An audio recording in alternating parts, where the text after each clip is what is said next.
갈라디아서 4장 12절부터 20절까지 있는 말씀입니다. 형제들아, 내가 너희와 같이 되었은즉 너희도 나와 같이 되기를 구하노라. 너희가 내게 해롭게 하지 아니하였느니라. 내가 처음에 육체의 약함을 인하여 너희에게 복음을 전한 것을 너희가 아는 바라. 너희를 시험하는 것이 내 육체에 있으되 이것을 너희가 업신여기지도 아니하며 버리지도 아니하고 오직 나를 하나님의 천사와 같이 또는 그리스도 예수와 같이 영접하였도다. 너희의 복이 지금 어디 있느냐? 내가 너희에게 증거하노니 너희가 할 수만 있었다면 너희의 눈이라도 빼어 나를 주었으리라. 그런즉 내가 너희에게 참된 말을 함으로 원수가 되었느냐? 저희가 너희를 대하여 열심 내는 것이 좋은 뜻이 아니요 오직 너희를 이간 붙여 너희로 저희를 대하여 열심을 내게 하려 함이라. 좋은 일에 대하여 열심으로 사모함을 받은 내가 너희를 대하였을 때뿐 아니라 언제든지 좋으니라. 나의 자녀들아, 너희 속에 그리스도의 형상이 이루어지기까지 다시 너희를 위하여 해산하는 수고를 하노니 내가 이제라도 너희와 함께 있어 내 음성을 변하려 함은 너희를 대하여 의심이 있음이라. 아멘. 옆 사람과 같이 한번 인사하겠습니다. 만나 뵙게 돼서 반갑습니다. 인사합니다. 다시요, 오늘은 좋은 일이 있을 줄로 믿습니다. 라고 인사합니다. 다시요, 건강의 복을 받아 누리시기 바랍니다. 라고 인사합니다. 좀 마음이 조급하죠?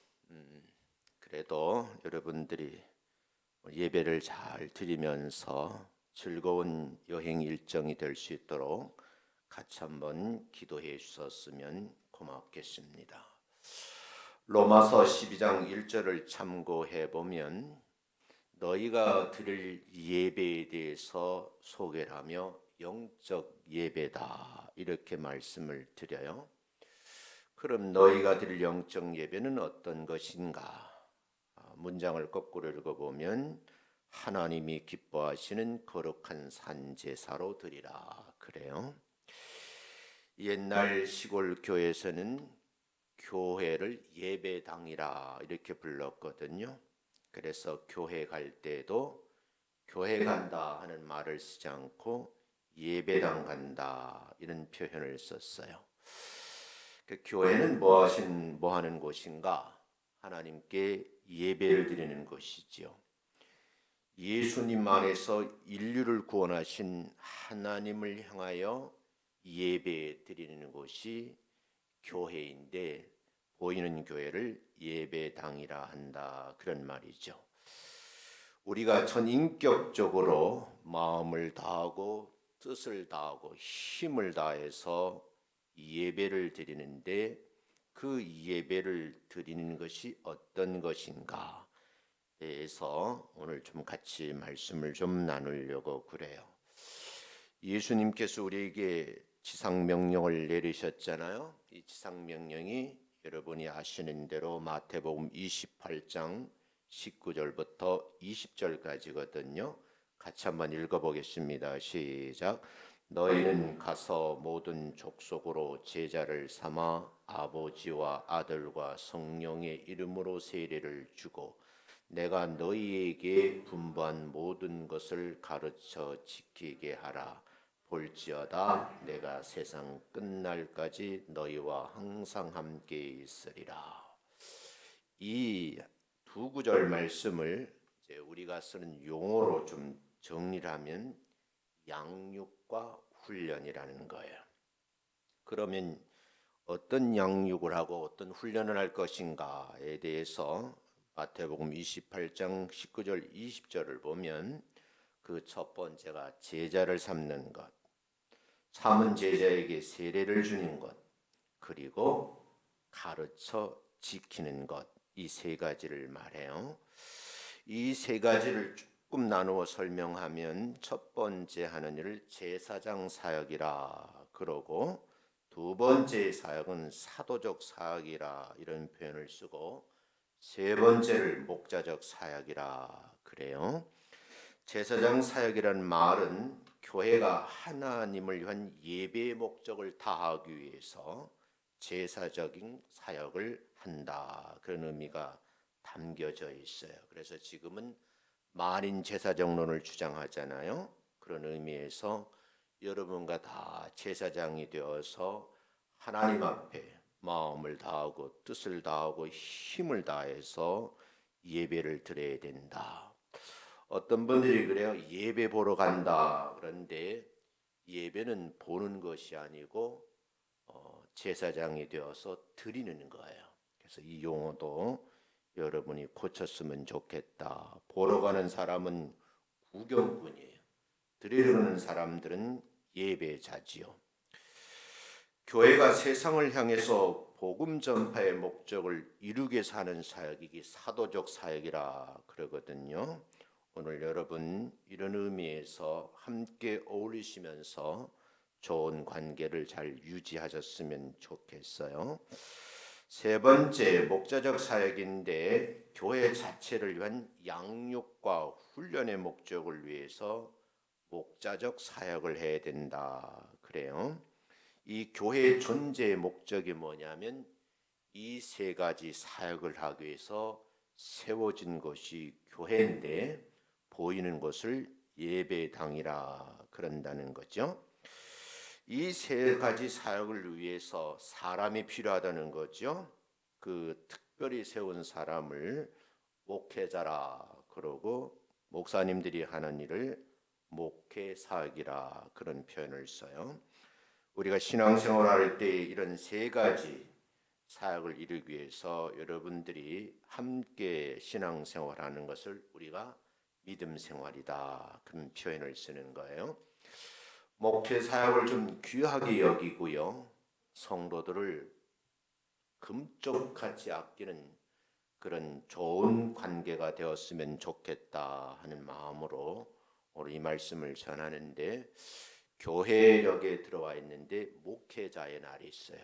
특정 교단에서는 목회자를 위해서 헌금도 하더라고요.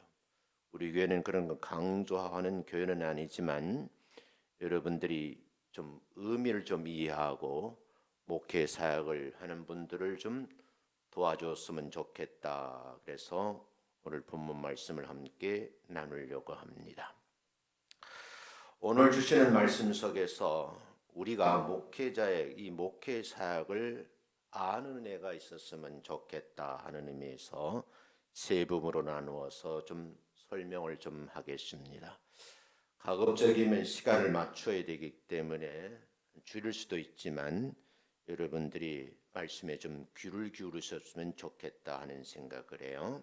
첫 번째, 그리스도께서 교회에 위임하신 사역이 있는데 그 사역이 바로 목회 미션이에요.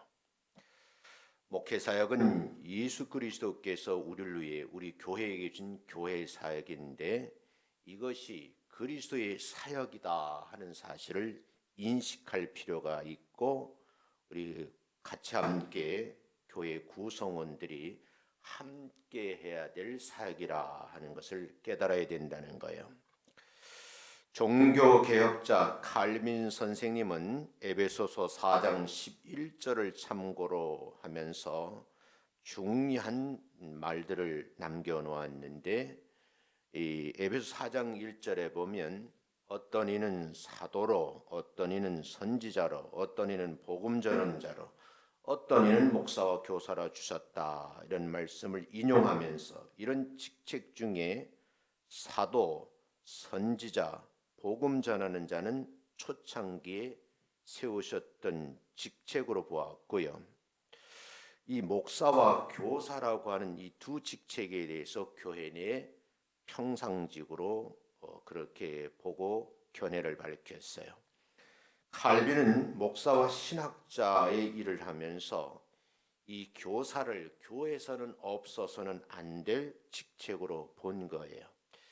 교사란 말은 가르치는 사람을 말하는데 이 가르치는 것도 은사가 필요하다. 그래서 제가 여러분들에게 부탁하는 말씀이 뭐냐면 목사님들도 목회를 잘 하려고 하면 성도들의 영적 뒷받침이 있어야 돼요. 그 첫 번째가 기도의 의무잖아요. 그 기도의 의무 가운데 목사님들을 위해서 첫 번째 우리 목사님에게 다스림의 은사를 좀 많이 주세요. 이런 기도를 해달라는 거예요. 두 번째는 가르치는 은사예요. 이 말씀을 잘 가르쳐야 되잖아요. 가르쳐야 되는데 그러려고 하면 말씀의 은사도 필요한 거예요. 똑같은 성경을 붙들고 씨름하면서 받은 은혜를 나누는 목사인데 똑같은 말씀인데 전하는 방법론의 차이가 있고 성도들이 받는 방식이 다르다는 거죠. 그런 의미에서 보면 목사들이 꼭 필요한 은사가 뭐냐?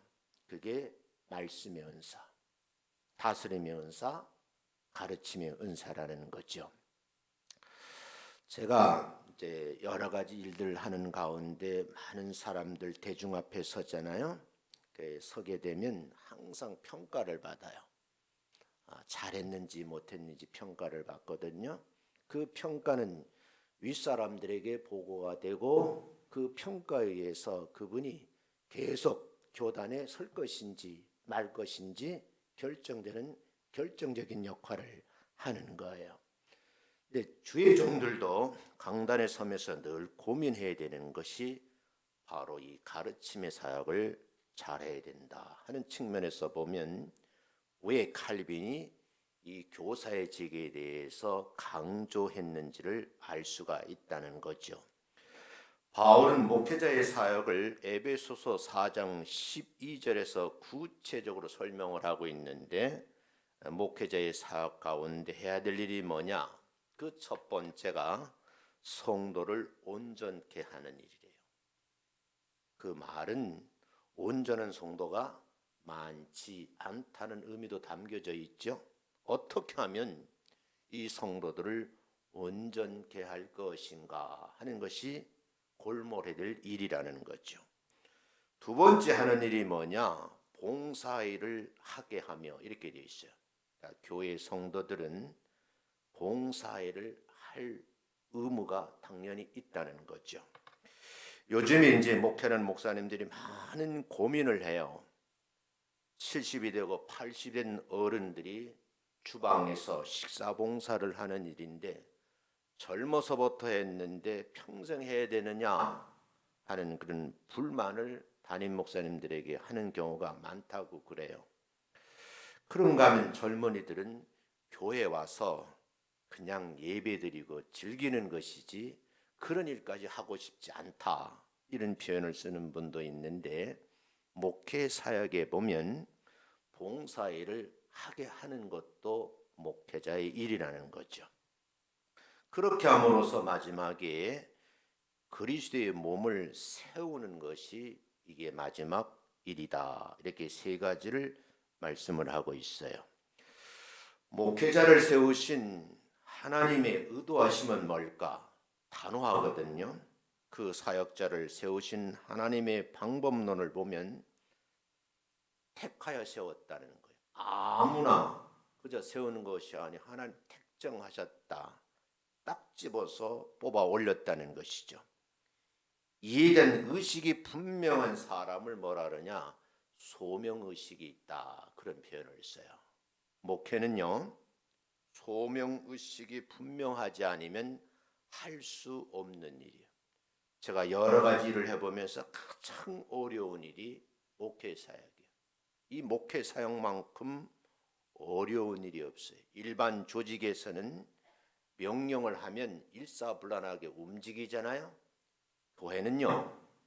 성령님께서 성도들의 마음을 움직이게 하는데 내가 명령한다고 해서 되는 일이 아니고 하나님의 사람들이 소명의식을 깨닫고 일하게 될 때에 이것이요 능동적인 사역으로 연결이 된다. 그런 말씀이거든요. 그래서 로마서 1장 1절에 보면 사도 바울이 한 말인데 표현을 이렇게 써요. 예수 그리스도의 종 바울은 그래요. 사도로 부르심을 받았는데 하나님의 복음을 위해서 내가 택정함을 입었다. 그 확신이 있는 거예요. 다시 말씀드리면 밥벌이 하기 위해서 목회하는 것은 아니라는 거예요. 제가 일평생 사도 바울처럼 이 말씀을 굳게 붙잡고 살아왔어요. 제가 노예에서 일을 하면서 후배들이 안수받을 때 꼭 질문하는 것이 있어요. 그걸 기억하고 있는 분들이 있더라고요. 목회자로 부름 받았는데 너희가 교회를 개척해서 3년 동안 문 안 닫을 용기가 있으면 목회를 시작해라. 아주 강한 말로 하거든요.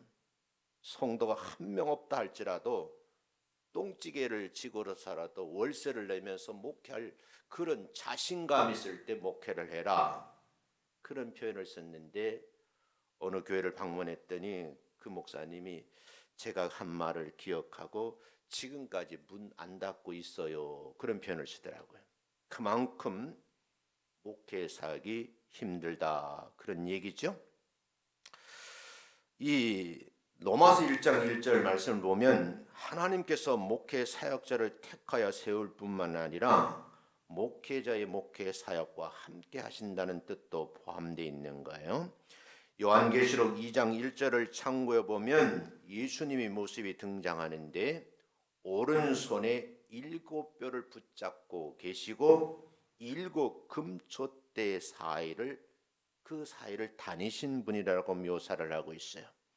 해석할 시간이 좀 부족하지만 이 말씀을 보면서 교회를 붙들고 계시는 분이 바로 예수님이시다. 그 교회들 사이를 오고 가시면서 보살핀다는 거예요. 계시록 1장 20절에서 하시는 말씀을 다시 참고해 보면 7별은 7교회의 사자를 말하고 7 촛대는 7교회를 말하는 거예요. 이 말씀을 참고해 보면 주님은 교회 목회 사역자들을 붙들고 계신다. 내가 목회를 하면서 늘 고민하는 성도들에게 비유 맞추는 것이 아니라 7 촛대 사이를 오고 다니시면서 그 7뼈를 붙잡고 계신 주님의 마음에 드는가 안 드는가, 그것이 더 중요하다. 그런 말이죠. 오른손으로 붙잡고 계실 뿐만 아니라 7 금촛대 사이를 다니시면서 제 견해는 간섭도 하시고 책망도 하신다는 거예요. 성도들의 눈치를 보는 것이 아니라 예수님이 이 경고의 말씀을 소홀히 들어서는 안 된다 하는 의미도 있다는 거죠. 우리가 이렇게 목회 사역을 감당할 때에 하나님이 영광을 받으신다는 거죠. 이 목회 사역은 절대적인 교회 사역이고 그리스도의 사역이기에 이 사역의 동참자가 되시기를 주의 이름으로 축원합니다. 두 번째, 목회 사역은 그리스도의 교회에게 주신 목회권이라는 거죠. 교회는 예수 그리스도께서 교회에 세우신 목회 사역의 권위를 지켜주는 거예요. 모세를 지도자로 세웠거든요. 이스라엘 민족을 애굽의 노예 생활에서 구원하신 하나님은 르비딤에서 아멜렉과 전투가 벌어졌어요.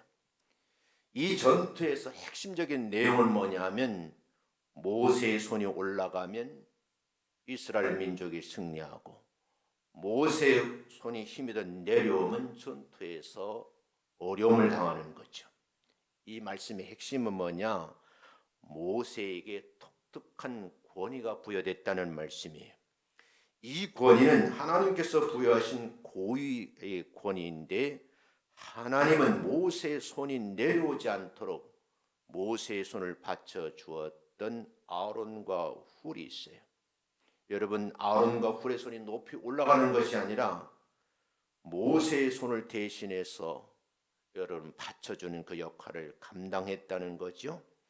출애굽기 17장 8절부터 16절 말씀을 참고해 보면 모세의 손이 올라가게 되면 승리하게 하셨고 모세의 손이 내려오면 패전한다는 거죠. 그 말은 누가 지고 싶겠어요? 이기고 싶거든 하나님께서 제정해 주신 이 권위 앞에 여러분과 제가 사역을 같이 해야 된다 한 그런 뜻이죠. 조금 부연 설명을 하겠어요. 부모님에게는 자식에 대해 부모의 권위가 주어져 있거든요. 이 부모의 권위가 가정에서 무너지면 가정을 지키는 것은 사실 어려워요. 제가 이 분야에서 많은 사람들과 얘기를 나누고 상담을 하고 그 내용을 강의하는 사람이잖아요. 아비의 권위가 무너지면 그 가정은 해체되게 돼 있어요. 이 권위를 인정해준 교육 프로그램이 없고 이거 실제 주어지지 않다 보니까 우리나라가 지금 어려움을 당하고 있는 거죠. 인간 생활사에 존경을 받고 업적을 만들어진 모든 과정에는 리더자의 권위를 인정하고 순종하기 때문이죠. 성경에서 말하는 권위는 우리가 지금까지 이런 권위가 아니라 하나님에 의해서 세워진 권위를 말하는 거예요. 하나님께서 세우신 권위는 이걸 어떤 말로 표현을 할까 고민은 됐지만 이 하나님의 권위는 부모의 권위는 하나님께서 세우신 권위인 거로 지켜져야 하는 것처럼 하나님은 부모의 권위를 바르게 지키는 자녀를 본보기를 삼는데 그 자녀가 뭐예요? 복을 받더라. 성경은 끊임없이 부모의 권위를 가지고 자녀들에게 뭐예요? 축복 기도를 하잖아요. 아비의 축복 기도를 받은 사람은 우리가 말하는 대로 형통한 삶을 살고 그렇지 못한 자녀들은 패망의 길을 걸어가는 것을 볼 수가 있어요. 출애굽기 20장 12절을 보면 분명히 소개되어 있거든요. 내 부모를 공경하라. 이것이 첫 번째로 등장하는 거예요. 그리하면 너의 하나님 나 여호와가 내게 준 땅에서 내 생명이 길리라. 이렇게 말씀을 하고 있죠. 성경적 예를 좀 들어볼게요. 홍수 심판 이후에 온 대지가 여러분 참으로 기름진 땅으로 변했잖아요. 그런데 여기서 포도 농사를 짓게 되죠.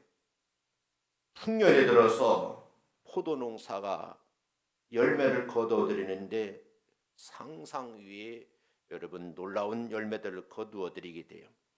그 포도주를 이제요 포도주를 담그게 되죠. 극상품 포도주가 된 거예요. 주인이요 이 포도주를 마신 거예요. 너무너무 향기도 좋고 맛도 좋거든요. 얼마나 많이 마셨는지 취하게 되고 그 열을 감당지 못해서 벌거벗고 잠이 드는 사건이 일어났어요. 이 술에 취한 포도주에 취한 아비에게는 세 아들이 있었어요. 큰 아들이 들어와서 보고 우리 아버지가 술 취하셨네 하고 아비의 하체를 보고 나가서 동생들에게 흉을 본 거예요. 이 소식을 들은 동생 두 사람 셈과 야벳은 아버지의 하체를 가릴 것을 들고 뒷걸음질을 한 거예요. 가서 덮어놓고 그리고 아비에게 도움을 준 거예요. 셈과 야벳은요 뒷걸음질 쳐서 들어가서 아버지의 너의 하체를 덮었다. 이 행위가 너무너무 귀한 행위라는 거예요. 여러분 자녀들이 복을 받느냐 저주를 받느냐 가르친 대로 하느냐 하지 않느냐에 달려 있다는 거죠. 성경의 결론은 뭐냐면 셈과 야벳은 아비의 기도를 받고 요즘 말로 하면 형통한 삶을 살지만 아버지의 하체를 보고 흉을 본 함은 저주를 받았다는 거예요. 그것이 인류 역사에 나와 있는 내용이에요. 다시 말씀드리면 아버지의 권위를 경시함에 대한 경고의 말씀이죠. 하나님이 부여하신 권위는 결코 쉽게 경시될 수 없는 권위라는 것을 강조하는 거예요. 또 한 예가 있죠. 모세는요 구수 여자를 새로운 아내로 맞아들이게 돼요. 그러니까 여러분, 이 구수 여인은 흑인이거든요. 이것을 정말 불편하게 생각한 형제들이 있었어요. 그가 누구냐? 모세의 누나예요. 미리암이라고 그러거든요. 아론도 이 얘기를 들었어요. 그리고 미리암과 아론은 모세가 흑인 여인을 아내로 맞아들인 것에 대해서 비난을 했어요. 근데 우리가 생각하기에 그럴 수도 있겠지 하고 싶지만 성경은 하나님이 이런 미리암과 아론에 가만두지 아니하고 엄한 벌을 내리셨다는 거예요. 미리암은 동생 일로 인해서 문둥병이 걸렸죠. 그 이유가 뭘까요? 하나님이 부여하신 권위를 함부로 농락해서는 안 된다 하는 의미가 담겨져 있어요. 하나님이 주신 권위는 모세의 잘못된 처사로 인하여 쉽게 경시될 수 없는 것이다 하는, 모세가 잘했다는 얘기가 아니에요. 그 권위를 부정하면 안 된다 하는 얘기죠. 이 말씀을 여러분에게 드리고 싶은 내용은 뭐냐? 목회자들 요즘 고민을 많이 해야 돼요. 군림하는 것이 아니고 이 권위를 성도들이 인정해주면 그분들을 섬기려고 몸부림을 쳐야 된다, 그런 얘기예요. 어떤 게 저를 불러서 이 부분에 대해서 강의 요청을 했어요. 그때 몇 날 며칠 고민하고 강연을 마련하는데 핵심적인 내용을 뭐를 전했느냐? 세상 조직은 피라미드 조직인데 교회 조직은 역삼각 조직이라는 말을 제가 최초로 썼어요. 그 이유는 뭐냐면 세상 사람들은 하부서부터 높은 직에 올라가려고 하는 이 피라미드 조직이잖아요. 근데 교회는 그 조직이 아니라는 거예요. 거꾸로 세워진 역삼각형인 거예요. 맨 밑에 목회자가 있는 거예요. 담임 목사예요. 담임 목사가 역삼각형을 양손으로 잡고 있는데 잘못 핸들링을 하면, 잘못 잡고 있으면 무너지는 거예요. 그만큼 교회 유지가 어렵다. 중심을 바로잡는 것이 그만큼 어렵다는 거예요. 목회자의 학식이나 덕망 이런 것 때문에 존경할 수도 있겠지만 이것보다 더 중요한 것이 있는데, 하나님께서 목회자의 권위를 부여하셨다고 하면 이 권위를 지키려고 목회자 스스로도 몸부림침이 있어야, 그래야 존경받을 수 있다, 그런 얘기입니다. 여러분, 이 권위에 대해서 도전하지 마시고 그 권위 앞에 순종하면서 그 목사가 한 교회 쓰러지지 아니하도록 돕는 역할을 잘 감당하시는 여러분 되시기를 주의 이름으로 축원합니다. 목회자의 학력, 인격, 실력 때문에 그 권위를 인정하고 존경하는 것이라면 우리 목회에 대해 실망할 수 있어요. 요즘 교회들이 어려움을 당하는 것이 뭐냐 하면 자꾸 목회자의 외면만 보는 거예요. 그리고 세상 지식을 자꾸 강조를 해요. 그 목사님이 얼마만큼의 하나님 앞에 붙들림 받고 쓰러지지 않은 몸부림치는 모습을 보는 것이 아니라 외모적인 면을 보고 실력만 본다, 그런 얘기죠. 그러니까 요즘에 목회자들을 보면 어느 대학을 나왔는지, 박사학위가 있는지 없는지 그걸 자랑하는 거예요. 제가요 가슴 아픈 얘기를 많이 봤어요. 우리 교회 주보에 제 이력 한 글자도 없어요. 나는 우리 교회에서 여러분들이 이 교회 담임 목사라고 불러주는 것이 제일 좋은 일이지, 박사가 무슨 소용이 있겠어요. 나를 박사라고 불러주자는 교육부에 등록되어 있어요. 그는 바깥에서 쓰이기 위해서 그냥 주어지는 역할일 것 뿐인 거예요. 학위가 그게 무슨 중요한 게 있어요. 더 중요한 것은 온 성도들이 이 권위를 인정해주고 우리 목사님 목회 잘할 수 있도록 돕는 사역자들이 많은 교회가 건강한 교회라는 거예요. 빈 깡통이 시끄럽다고 제가 어느 교회 초대받아 갔더니요, 차를 이렇게 내주면서 그 교회 주보를 갖다 주더라고요. 주보에 보니까 내가 아는 분이거든요. 박사학위가 4개나 있어. 내가 물었어. 언제 공부하셨어? 그랬어. 나는 그까지 하나 박사밖에 없는데 그거 받기 위해서 7년을 공부했는데 언제 받았어? 그랬어. 그게 왜 필요하냐고 내가 나무랐어요. 주보 빨리 고치라고. 사랑하는 성도 여러분, 우리가 좀 고민을 하셔야 되는 거예요. 교역자를 소개할 때 섬김의 직이라는 표현을 쓰잖아요. 이 섬김은 선한 것을 말하는 게 아니에요.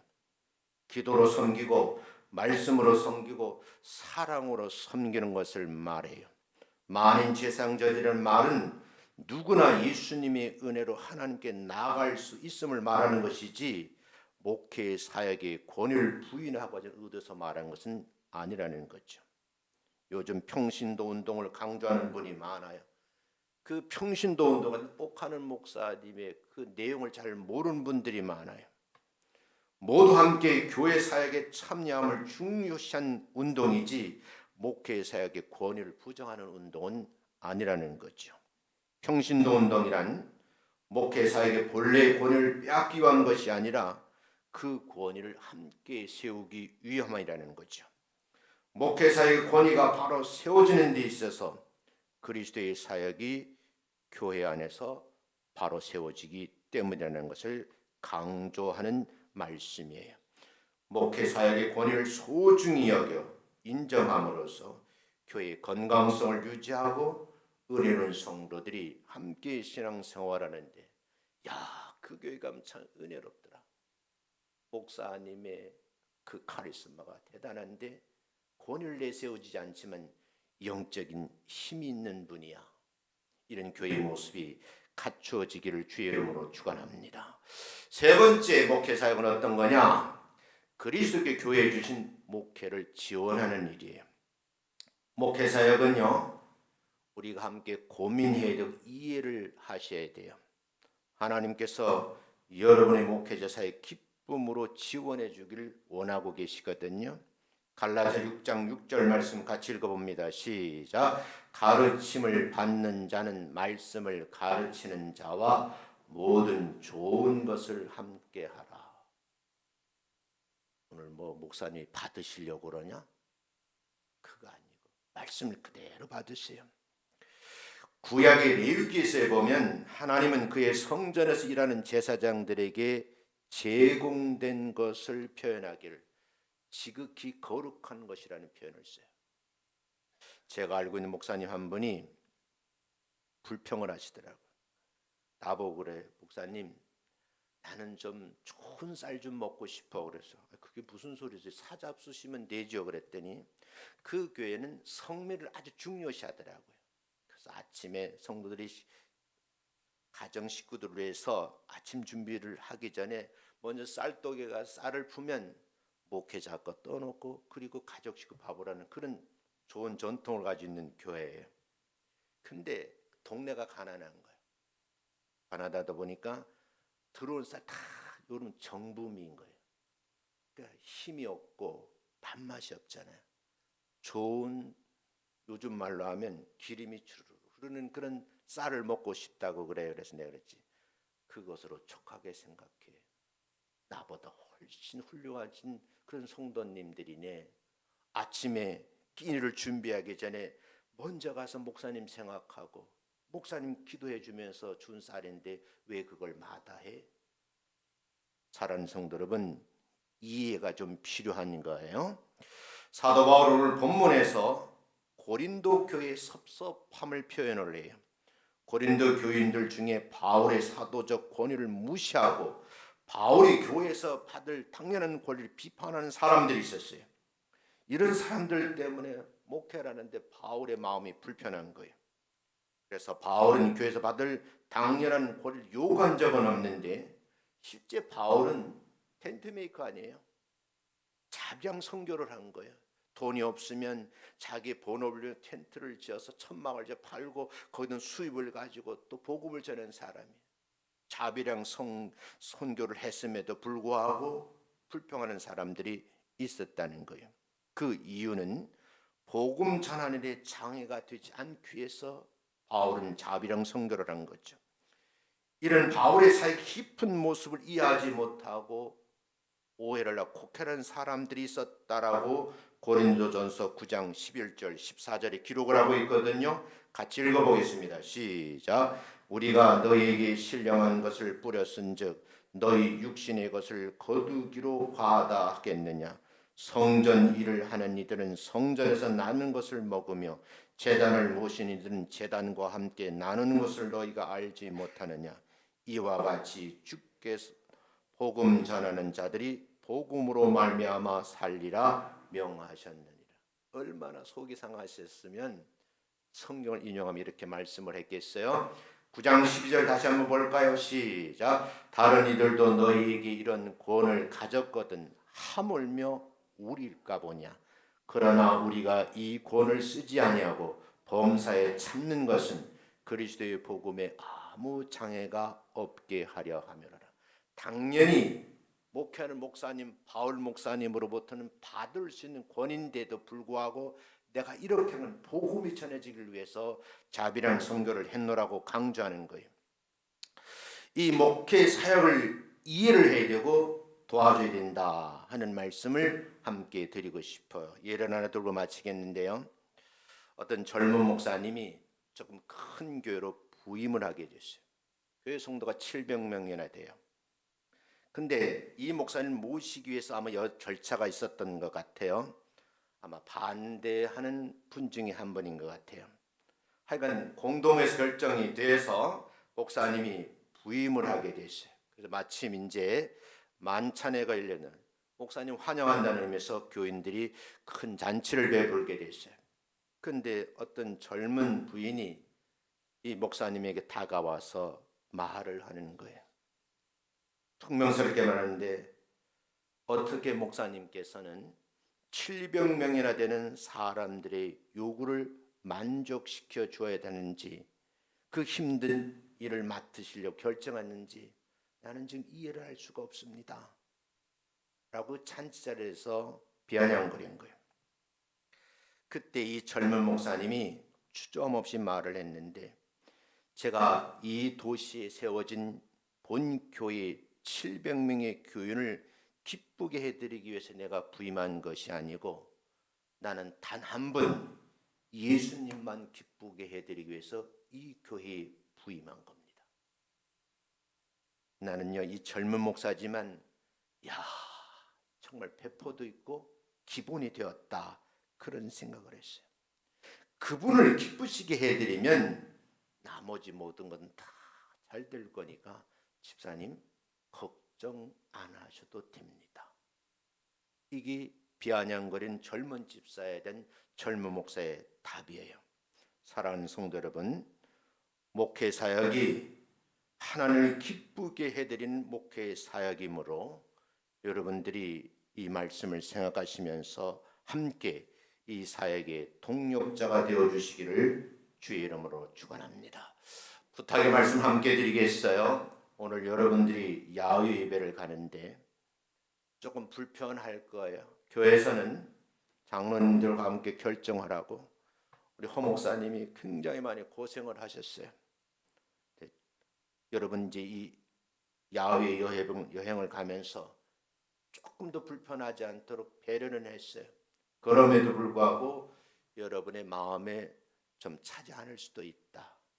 여러분 조금씩 양보하고 배려하면서 서로가 격려해주는 그런 참된 여행이 됐으면 하는 그런 바람이에요. 제가 어젯밤에 고민을 많이 했어요. 밤에 내가 여러분 단톡에 글 올렸잖아요. 그 글을 올리기 전에 30분 고민했어요. 올릴까 말까. 여러분들이 조금씩만 사랑을 하는 마음을 가지고 배려하고 양보하면 저녁에 다시 교회로 돌아왔을 때 참 오늘 야외 예배는 참 재밌었다. 아름다웠다. 참 좋은 추억이다. 이런 말들이 남겨질 수 있도록 기도를 출발하고 기도로 마치는 그런 일정이 되기 위해서 함께 기도해 주시고 참여해 주셨으면 참 고맙겠습니다.